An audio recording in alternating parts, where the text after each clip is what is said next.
Okay. Now we need to know what to do to set up the learning management system. I know we covered this already when we were doing our learning management system, when we were setting up our learning management system, which is the online course. But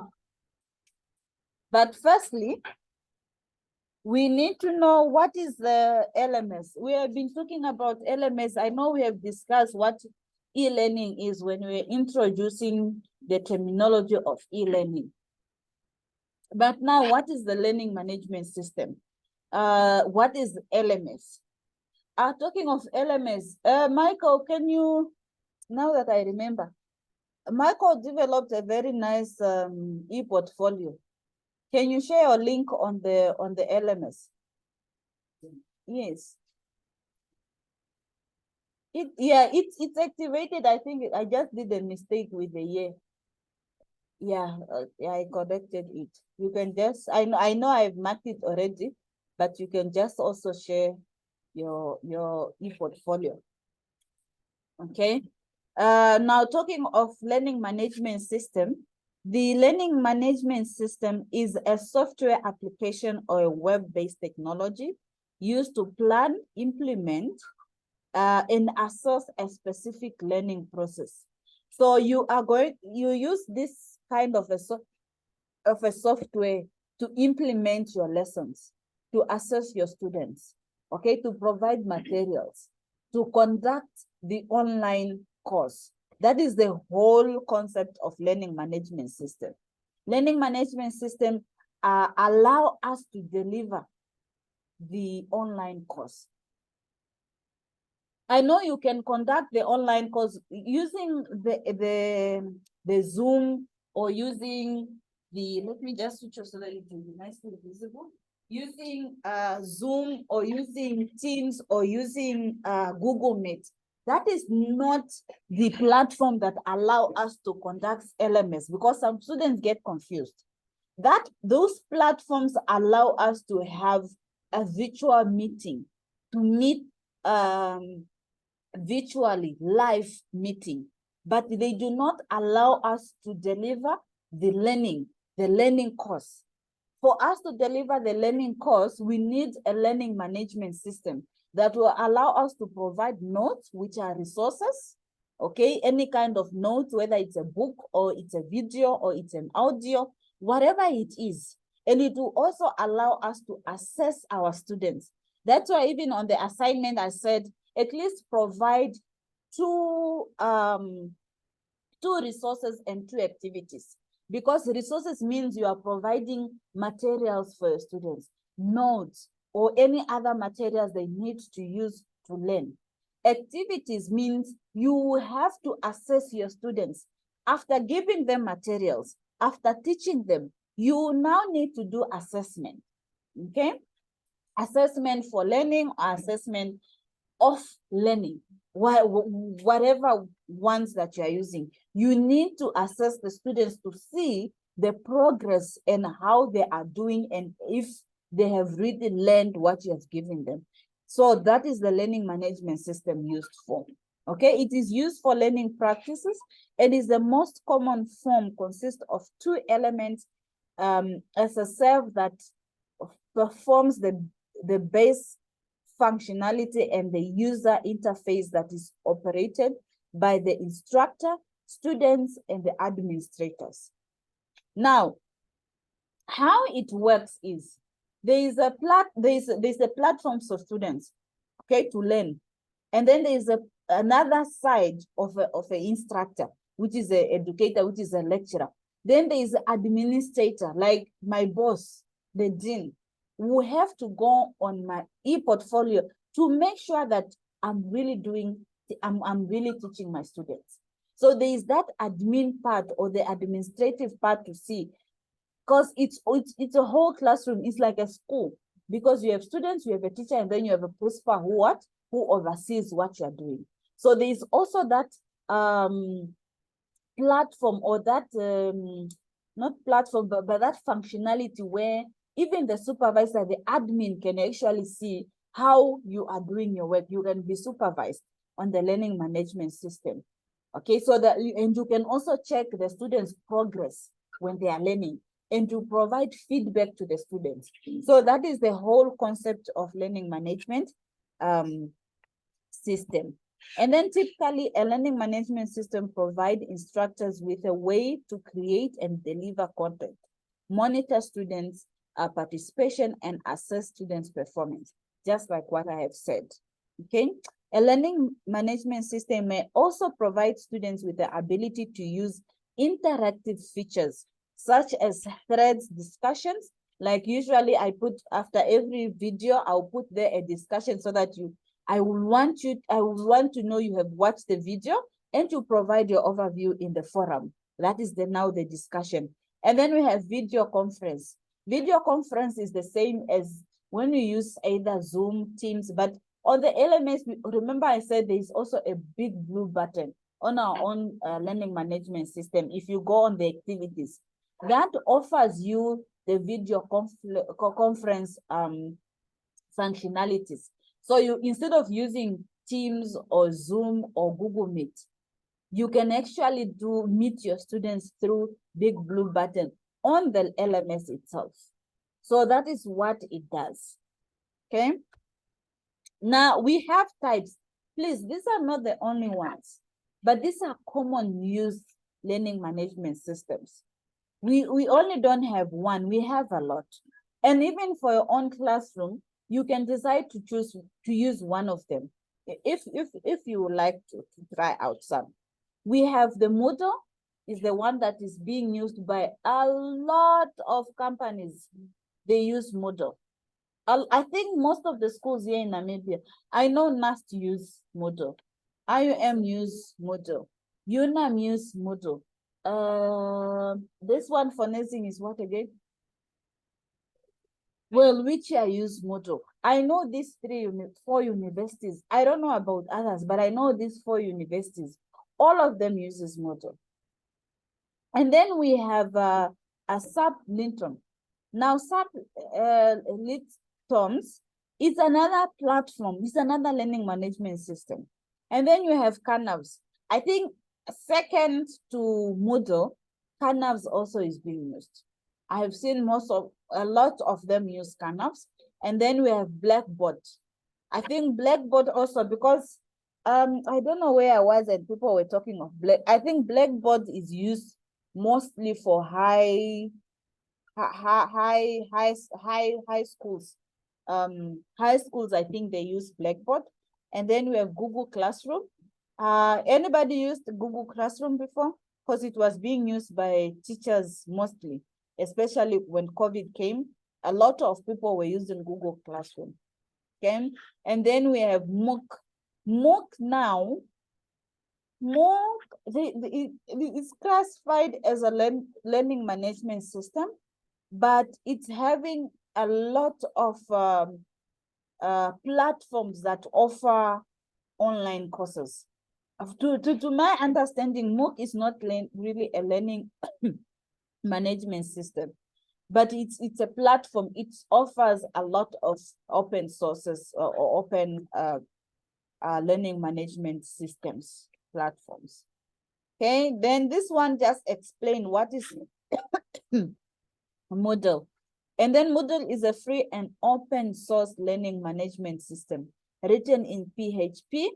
PHP is a it's a web programming language. I think Michael will understand what is PHP. The rest may not really understand what is it, but it's a programming language that allows you to create websites. It's mostly for websites, especially interactive websites. Okay, and distributed under the GNU, which is General Public License.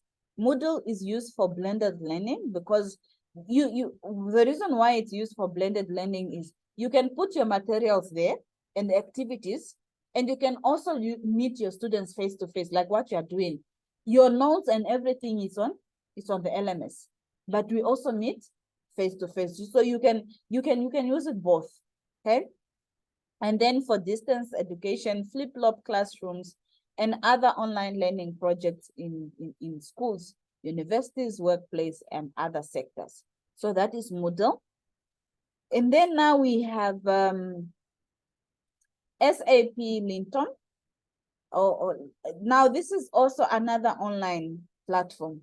It's just the learning management, but this one, it's ideal for combination to improve long learning and distance learning. Okay. So not long, but is it life and distance, something like that. And HR running programs by automating tasks for courses, creations, and assessment. Linton is also used by those who want to offer their online courses individually. They use also Linton. Then you can offer your online courses individual. Then you use this platform. And then we have Canams. Also, it's just explaining what is it. They are all the same, basically. Like I said, they are just exactly the same. Some of them you pay to use them. Some are for free. Okay. Then we have Blackboard, and then Google Classroom. How is Google Classroom, by the way? I was trying to use it, but I never. Yes. Yes. Good morning. I want to ask, how many of you, because we have 2 more, we have part-time, they call this now broken week, and then they. Okay, so you are saying, how do you call this one? Google Classroom is like how? It was, instead of it was quite basic. Yeah. Just when you upload your PowerPoints, teach your lesson, yes, you can give a quiz, and then obviously you can also check with the students. But now it was less. Nowadays, there's even more, there's more teachers. Oh. There's been a total upgrade on the everything changed. Yeah, because we are moving towards online learning. So Yeah. yeah. Need the need of a teacher. Just the basic, nothing funny, but nowadays things and things and. Oh. Okay. Yeah. That is Google Classroom. The next one then is MOOC. And like I said, MOOC is massive open online courses. Like I said, it's not really like an online, it's not really like a learning management system. It's like a lot of courses that are being offered online. They come into this massive thing. Okay. Oh, that was our attendance. Okay, so as you develop your courses, there are 5 things that you need to put in place. Anyway, first of all, you need to know there are 5. Are they 5? Yeah, 5 tools that you need. You need internet. You need a camera if you're offering online courses. You need a camera, internet, laptop. If it's not a laptop, a smartphone can also do. Okay.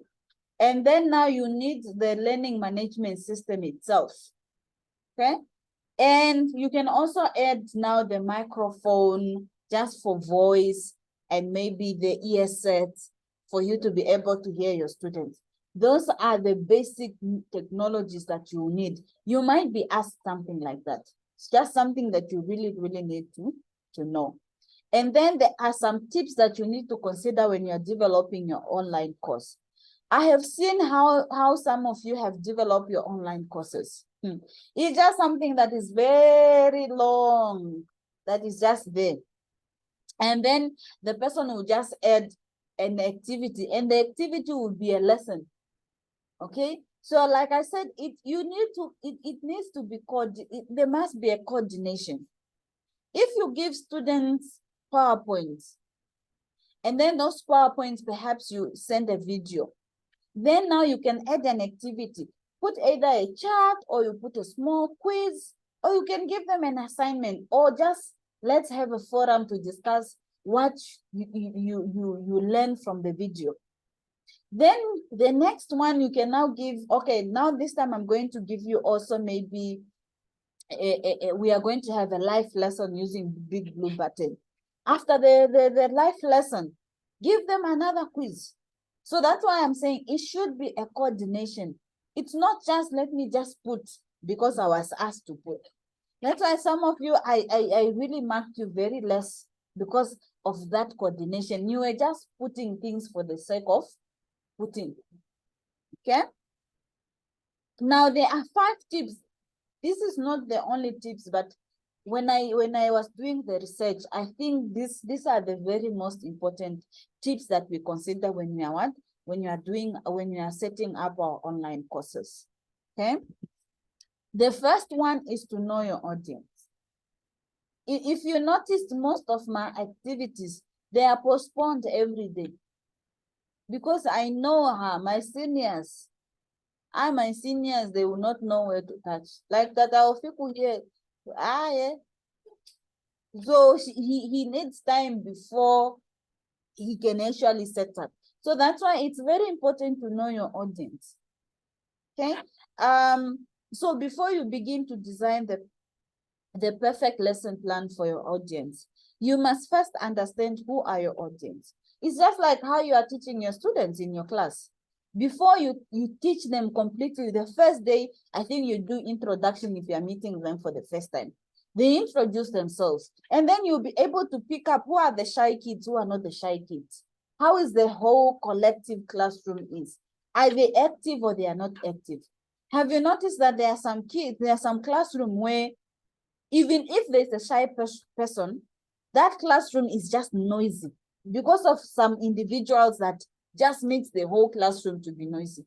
And then there are some classrooms where you go in and you just know, my good Lord, this class, the way that they are so quiet, they will just be looking at you. There will be no interaction. So we have so you still need to know. And I'm also like that as a lecturer. The class that makes noise, I will prepare differently. Even the energy when I'm going there, it will be different from the ones that are quiet. From the ones that are quiet, I know, even if I ask a question, I'll be wasting my time. Unless I cannot ask questions. I need to give them activities for them to do. Otherwise, if I just ask a question like that, I'll be wasting my time. So you need to know your audience, okay? Perhaps younger students prefer the lesson to be broken into more bit-sized pieces. And that is the truth. A young person, you cannot just start the lesson from 8 to 6 and they are just sitting. It's not going to be possible. So you actually need to know that is just what they are trying to explain into more details. 2, we create a well-organized course, micro-learning. Meaning, students who decide to take online courses do it for what? A myriad for reasons, okay? Maybe they are hoping to save tuition costs and so forth and so forth. They have their own reasons as to how, okay? So now how you should do it is to make it in portions. Do not just, I have a person, I'm doing one course online. And this person, I think he doesn't know that we as well are, we go to work. He thinks maybe we are 8 to 5 students. We are not 8 to 5 students. So I don't expect you to give me things from morning to evening. I have exercises and I have a video, and I have a lesson. No. I'm here because I have work to do. So give me something that I can work with on my own. No, the person wants you to stay on the learning management system 24/7. And that is why they're saying you create a well-organized course so that people can actually go there and learn into micro learning means you make it into portions. Say week 1 or week 1 to 10. A person can do week 1 in just 5 hours. One person will really do week 1 in week 1 or even in 2 weeks doing that week 1. So it actually needs to be in charts, in chart, is it charts? Yeah, in charts, okay? And then now make your lesson interactive. There is nothing I myself, and I am speaking on behalf of many people, where you go in an online class and you just listen, or there is nothing interactive. There is no communication between a student and the facilitator. So there must be that. And what they are saying, instructors planning online lesson can play audio clip or video to engage their students. Why explain something when you have the option of showing it, okay? In addition to the video, a more dynamic element of a class, visual content help us retain more information as it has been provided, that the brain process image better than words. There is a reason why I asked you, when you're introducing in an assignment, when you're introducing, put some image. It just gives you that and you see, if you are saying, okay, we did, which topics did you cover? Sometimes you may not remember the names, but you remember the image. There's somewhere where there's an image of this, or there's somewhere where there was a video of this. So when you put an image, it captures the person's mind to know, yes, we did this. This was the topic that we cover. So that's why with an introducing of an image, it just captures people's mind. Okay. And then of course you are just spicing up your lesson. You don't just want to put notes, video, and that's it.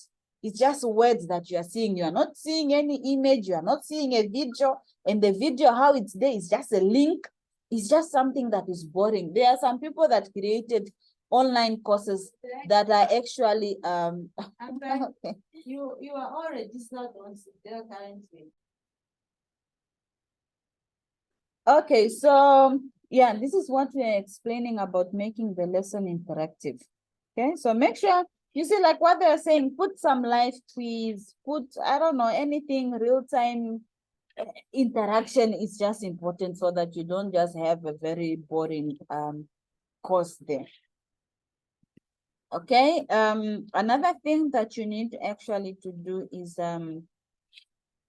incorporate synchronize and asynchronous e-learning style. Now, asynchronous e-learning style is learning you participate in when attending a training or seminar. And it's a learning in real time with an instructor, a facilitator, or a tutor at the head of the room leading the discussion. Okay, while synchronization means that e-learning is the same concept taught through online or virtual classes.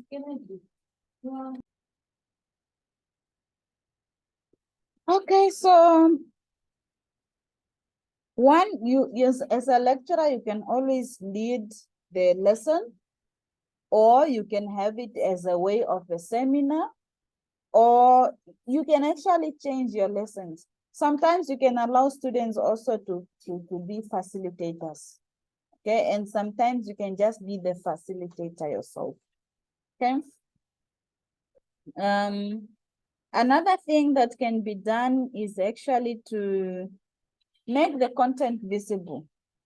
Okay, so when you make the content visible, students arrive at your online or campus, you must create a comfortable experience for them.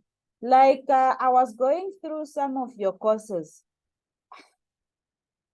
I noticed it was the notes, but the notes, how they were put there, they were put in the description of the topic. Then it will become difficult for a person to follow. And then there were some things like notes, and I think it's a test, it's a quiz. And the person, how they set the quiz was to take the questions and then they just post them instead of creating a quiz itself.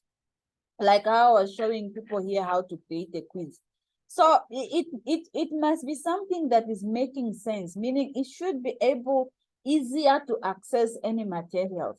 If you are saying it's notes, or it's a book, or it's a video, Like my course that I'm doing, they said there's a video for us to play. I was playing that video to see where should I now click to play the video. I couldn't find the video. So then that makes it very difficult for students to follow. So those are the things that you can actually consider when you're creating your own online course outline. I mean, your online courses. So just make sure that you arrange everything clearly. It must be clean. There must be images to represent what. There must be guidelines, what you must do. If it's an activity, put some instructions there about the activity. If you are meeting them, it's always good to put some instructions so that students can actually follow on their course. And then the last thing, of course, it's now time for you to create your course, of which you already did. And yeah, that is basically it, what you need to know. Now you incorporate your learning management platform and your e-portfolio. You see they are not the same. Please note this, that these are two different things.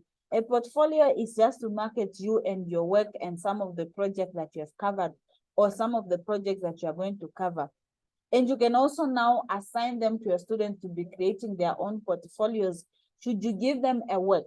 But a learning management system or online course is actually to facilitate the teaching and learning. So that's why these two are actually different.